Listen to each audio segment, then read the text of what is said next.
Ready? Okay, Fontcast 007, like material I told you I planned. I wanted to Yes.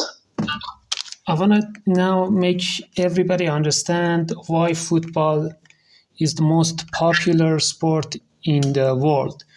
Or basically, you have to say like the most popular event, in the history is like football because it's like World Cup. Nothing ever gets watched in the history of mankind. Nothing had as much as spectators as football has, World Cup has. So I wanted to explain why football is the most popular sport. Now I want to ask you this question: in your opinion, what do you think? Why do you think football is the most popular event? I mean, sport. Let's not go to event. Let's just stick to sports. Why do you think, like, compared to other sports? Because talking about why sports are also some of the most popular things in the world. That's another subject. But why do you think football is the most popular sport in the world? Good question. Good question. I mean, yeah, it's the most popular sport in the world. I think one reason for that is the fact that it's got such a low barrier of entry. All you need is a ball. Usually, I mean, it's very accessible just to have some sort of circular object, no matter what country you're from. You can have a little rubber ball you can play with. Multiple people can play the same ball. It's very social. I think the crux of it is nowadays, if you want something to succeed, you want a strong community around it, and you want it to be easy that everybody can get involved. The fact that you can support a team and feel like you're one of it. One thing in the UK that's all baffled me when I was younger is you could have a team, and over the span of 10 years, maybe 15 years, every single player from that team will be different, but people will be attached to the team instead of players. So there's a real belonging that people feel as if they're part of a team. Where they're like, oh, yesterday my team beat your team.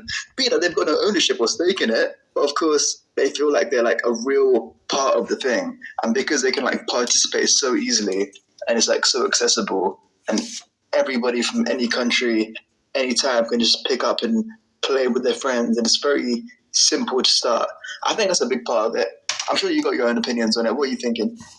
You actually mentioned something I haven't thought about, because I actually listed a whole lot of reasons, but I haven't thought about this. But, you're actually very right. I mean, now that I think of it, it's like tribalism. When people form groups and they fight with one another, because, it's World Cup. Instead of World Cup, we used to have something like World War, that countries in the world got together and they killed one another by the number of tens of millions. And I think you're onto some. It's very right. What you say is actually very right. It is like a world war kind of thing when countries around the world, they compete with one another and show their strength to one another, to be like, oh, you see, we are stronger than you, we can beat you, stuff like that. So it's kind of looks like a replacement. It's like, let's instead of having world war, instead of having war, show who's stronger, not by killing each other, but by sports, by athleticism, which football is one of the sport. So that definitely is a huge factor in why it could be not just football, but all sports popular. But I want to ask you this: when it comes to sports, why do you think football is, because what you said applies to each and every sports, concept of tribalism. Why do you think football got separated from, I don't know, tennis, baseball, basketball, volleyball, swimming? Why football became the most popular among the sports? Yeah, I mean, it's a good question. I think the one that's most delights me, like basketball, because things like tennis, can be quite expensive. Like you need rackets, you need balls, you need a whole like pitch, which not all countries have the infrastructure for anyways, to even get like a tennis club going. I mean, if you do have a local tennis pitch that's free, that is a privilege, and that's kind of a rare thing nowadays. So I think the fact that it's like so easy and so low barrier to accessibility is probably the main thing. Like you can be from any country and just be able to do it. And I think that international factor, that every single country is like got an involvement in it, and every single country has its own stars and heroes, and anybody can pick it up. Compared to like, I don't know, like tennis, or if you want to get into hockey can be really expensive. Like the kit to get involved to play as like a top level hockey player is gonna cost you hundreds of pounds minimum to like get involved in it. So the fact that it's just like anybody can just do it with like a couple pounds of football, and there's like 12 of you who are socially playing that. Like it's kind of like Placer, right? We met on Placer, and that revolves around games in a social manner of people playing together. And I think the reason why it works, and the people you see regularly, are the people who have other people they're regularly playing with, are the same people. And that same concept kind of applies in football. You're playing with the same people, the same community, and you feel like you're part of something. And it's as easy as just going outside your mates and just playing, right? Exactly. You know, like I guess that is one of the main contributing factors to why football is the most popular sport in the world. Like unbelievable practicality. Is that the right word? You know, like it is so easily can be played. No, accessible. Yeah, I guess unbelievable accessibility to it, because you don't have to be rich, you don't have to be poor, no matter where you are, because you get to see that all the time. I'm sure that in like UK there's usually too many there are football places everywhere, but in Iran where I live, in basically in most cities, football is not actually played like that because people cannot afford a goal post. So basically what they do is that they put two big rocks or bricks on one side as a goal post, and they put another two bricks on the other side as a goal post.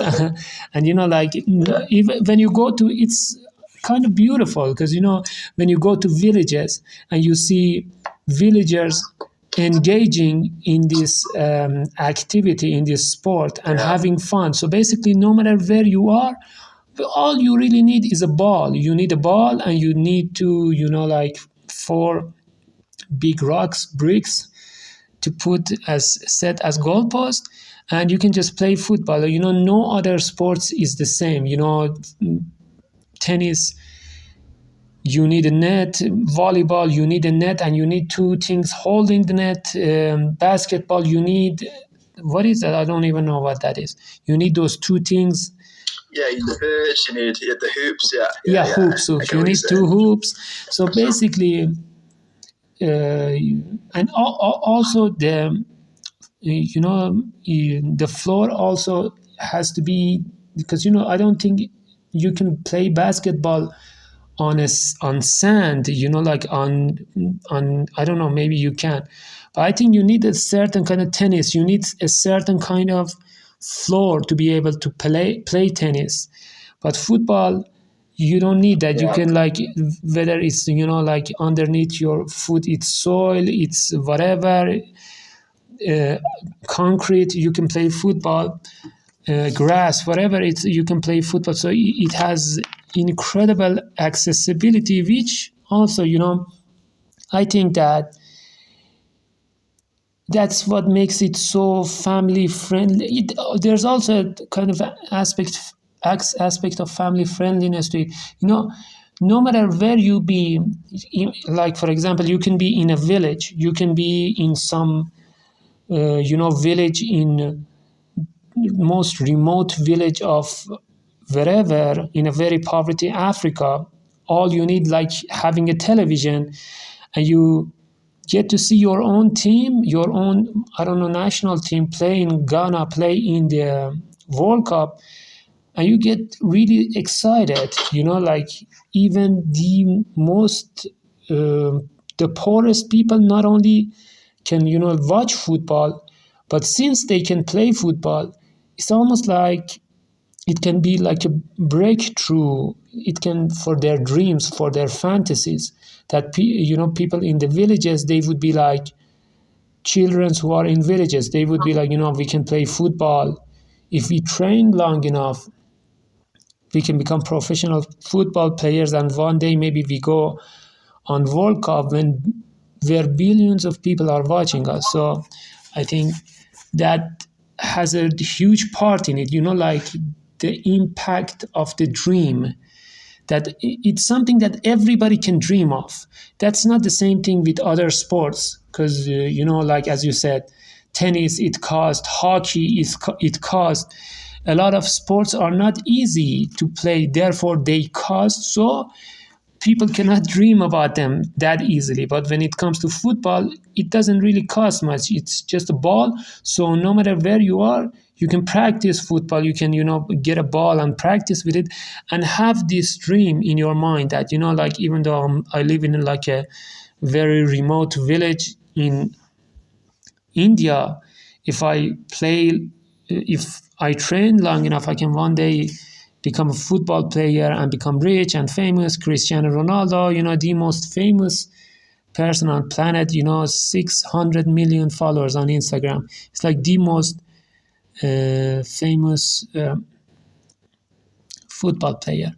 But, well, okay, that's the first reason I think it's the most popular sport. The second one, I've been thinking about it, it's stadiums. Have you ever wondered about that? Stadiums. When you get to see tens of thousands of people cheer and shout and scream and jump up and down for an activity, it adds a huge intensity to the sports. Like the psychological effect that it has. I guess ambience, it's called. The word for it is ambience. Am I right? Like, I think... Yeah, the atmosphere, the excitement, the Yes. the electricity that's going on in the room. No, I think that, when you watch this event from television, just imagine something like this. Just imagine as if you're watching a football game with zero spectators. You're gonna feel kind of bored. You feel like something is so missing. You no longer feel that excited about it. I think it is a psychological effect of tens of thousands of people in a stadium, that when they're watching an event, it really boosts up its hype and entertainment aspect to the sport. Because if football didn't have any spectators, I don't think it would have been that attractive to a lot of people. How about you? What do you think? Well, I'll tell you what, like, one of the big things in the UK, the fact that you can go to any stadium with your team and you've got a bunch of chants where you're in the entire stadium of thousands of people all chanting the same thing, but maybe it's a unique experience in the UK. Do you have a favorite chant, my friend? Do you have like a favorite football chant that you've heard? Oh, you never walk alone. You never walk alone. That's it. You don't know, like Liverpool. That's not a chant. That's a saying. Like, like the chants I'm talking about, like the stuff that fans scream in unison in the football stadium. Fans scream like like the song Mo Salah. They sing that Mo Salah. Yeah, that's one of them. Yeah. Salah. Mo Salah running down the wing. Salah la la la la la la. It's amazing. The song. Yes, I memorized the song. Like, been listening to it like 20 times every now and then. It's like it gets stuck in. Imagine being in a stadium while we're playing, and there's like thousands of you sing that same song. I think it's something like powerful, and that like you belong to a community, and I think that's something that people long for nowadays. Yeah, I also think that basically psychologically, wherever there are too many people, it somehow attracts other people to it as well.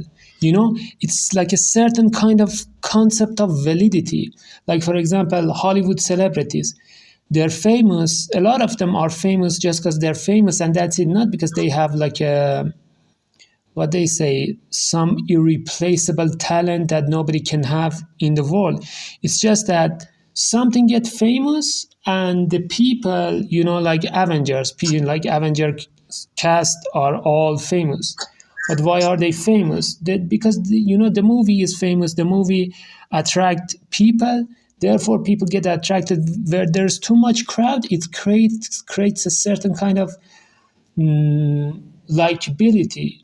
It's like, I remember there was like a sandwich shop in my city that was just so popular. It was just so popular, and people would have gone, and it always was so crowded. I went and like I bought a sandwich from them to taste it, and to tell you the truth, it didn't really taste much different. So I asked another sandwich guy to be like, why is it always crowded at that sandwich place? He told me that he has this thing, because the guy deliberately had like a very small space dedicated to the customers. So whenever you had to go there, you would see like 5-6 people standing, and he said that he makes a delay in ordering up the sandwiches. So whenever you go there, you get to see like 6 and 7 people just standing there. It creates a certain kind of hype to itself that, well, since there are so many people always standing in this sandwich place, that there must be something special about it. I think that also is one of the most important thing about football. The ambience of audience has a powerful psychological, like a ritual kind of thing, like when people go into, because I think there's a similarity between this and Islamic prayer, because Muslims, they've got prayers, they go to the mosque. Take a look at Mecca. In Mecca, for example, at a specific time, tens of thousands of people all together, they pray, they bend over, like they prostrate and do their prayer in their own way. So, like it creates a certain hype to it, a stadium size and the ambience of the crowd. It's also similar like a cinema. Imagine if you're going to a cinema, watching a movie with nobody in the cinema. No matter how good the movie be, you still don't feel that good. But imagine if you're going to a cinema with 1,000 excited people, not 1,000 quiet people, 1,000 excited people that, like as you're watching the movie, one guy jumps, one guy shouts, one guy screams, it creates a deep memory inside of you. It adds kind of spice to whatever you're playing. And I think since football has the largest stadium size compared to other sports, that's one of the main reasons that it is one of the most popular. Another thing is that, it's not just the stadium, because as you mentioned, it's practicality. I think there are 4 stadiums that are as large as a football stadium. One is baseball, another one is cricket, and another one is that, hand egg weird NFL thing that Americans play. That's, they call that football, but then again, it doesn't look like a ball. No. Oh, football. Okay. Yes. NFL. That hand, the egg. Like that brown egg that they have in their hand, that they throw at one another, and then like gay men, they have to chase each other and jump on each other to basically grab each other and pull each other. Do you know NFL? Yeah, I know what you're talking about. Yeah, that Super Bowl. I think I talked about this before. Super Bowl, but you see, only 4. Super Bowl's huge, yeah. Yeah, Super Bowl's absolutely also very huge. Also, fun fact about Super Bowl: did you know that It is also one of the greatest food events in America's history. It is like, as you can't believe this. Like, you can't. I actually done research on it. It is the greatest eating event in America. Like, as if you could believe it, a bunch of fat fucking Americans gather around each other and they eat food while they're watching this so-called sport that is supposed to basically, people do sports to lose weight and become healthy. Super Bowl is the greatest eating event in probably in the history. And they said that, and that's why it has a lot of food commercials during it, because commercials, every minute of commercial, it was something like $18 million. Every minute of commercial in Super Bowl, there's like $18 million, which is just crazy. But you see, as you said, it comes to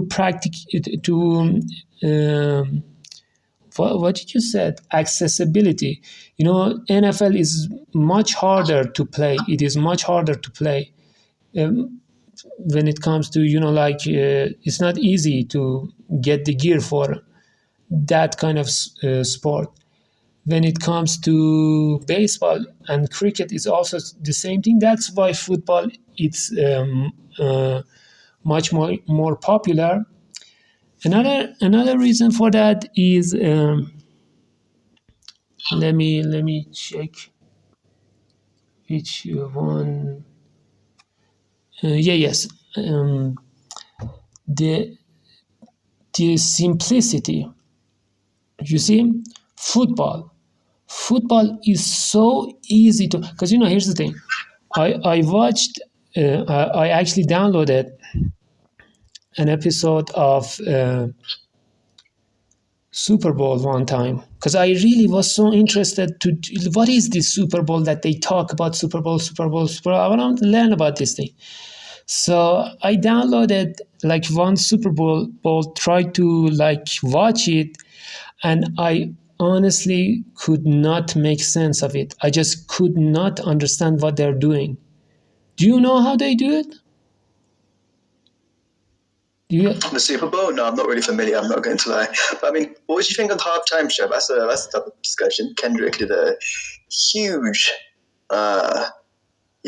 show for the people. There's people still posting about it. What happened with Kendrick? I don't know. Like, what's the thing in Super Bowl? Well, the main thing was him posting about singing and dancing to "Not Like Us" was a big one. I don't know which. I hadn't caught up with that. I don't know. Is something related to Super Bowl? The only thing I know about Super Bowl, what was that? Colin. Yes, the halftime show. Yeah, I didn't watch it. I told you, I tried to watch Super Bowl once before. I couldn't make any sense of it, so I gave up on watching it again. So I don't know what happened to. The only thing I know about that, I think like there was someone like Colin Kaepernick with like that Afro Angelo Davis Afro weird on his head. The thing that was basically important about that I remember was that when they were singing national anthem, he sit on his knee. He took a knee. He didn't stood up and put his hand on his. That's the only thing. Is something related to Black Lives Matter concept of racism. It's like long way, but I don't know what happened between Kendrick Lamar and halftime Super Bowl. Do you know? Well, I mean, first of all, the dances are amazing. Obviously, I've danced in real life for like hold on. So I kind of appreciate. So who dances? What is that a team? What did you say? Well, a lot of people recreating the dances they did during the show on like social medias like TikTok and Instagram. But a lot of it's to do with the Drake beef. The Drake beef. He performed "They Not Like Us," and that was a huge hit. And Well, I guess I can't really ask you about your opinions on it if you haven't really No, seen it, to be honest. no, But yeah, that was a big thing. But don't worry about it. I have no idea what you're talking about. I don't know. It's like if I really don't know much about that NFL. It's like It's just useless into that stuff, mate. Yes. It's useless into that stuff. It's not really important. yeah, like where's that vein? Now that because nowadays Cristiano Ronaldo is even retired. Hold on, what was that? Tom Brady. Yes, Tom Brady. Even their Cristiano Ronaldo is also retired. So if I had to watch Super Bowl, I would have watched it to see why so many people talk about Tom Brady, because he's like the GOAT of NFL. But now that he's not around, I think Lionel Messi is going to completely MLS. Lionel Messi is going to dominate the American sports from now, because I think that, as a matter of fact, there was a survey, statistics being done on that in America last year, Lionel Messi was the most popular athlete. He was the most popular athlete. So no longer any basketball. Yes. No longer no basketball player, no longer baseball player, no longer NFL players, tennis players. They did Is that for like Americans who watch sports, or is that like globally? Because I can understand globally, but no, just Americans. They did it on America to be like, okay, who is the most popular sportsman? Because Lionel Messi is like dominating the American League, MLS, if I'm not mistaken. Don't forget their league. Okay, let me look this one up. Most popular American sports star. Because I feel like a lot of Americans just aren't aware of like the football scene like that. But I could be wrong. Like compared to like their football and their basketball, I feel like Kobe and LeBron and these like are big superstars, like the ones they think of when they think of like the biggest. But let's see. If I Google this right now. Yes, you're right. In America, it was like Michael Jordan. For a long time, he was the most popular athlete of America. Then it was, like LeBron James at a certain time. It came along. Then it was like a baseball player. Then it was like Tom Brady for years. He was like the most popular player. But then when David Beckham, because everything got, I gotta be honest, David Beckham is one super. Did you find it? The statistics? Yeah. I looked it up, and yeah, you're right. There's an article here that says the SWSS, whoever that is, conducted some poll, and they found that Lionel Messi is most popular right now in 2024 as of February, apparently. Yeah, exactly. So you see, this started that Miami. What is the team? Miami. I gotta do. What is the team of Lionel Messi? Can you? I have no clue. If I was guessing, I'd say like Miami Heat, but that could be the basketball thing, bro.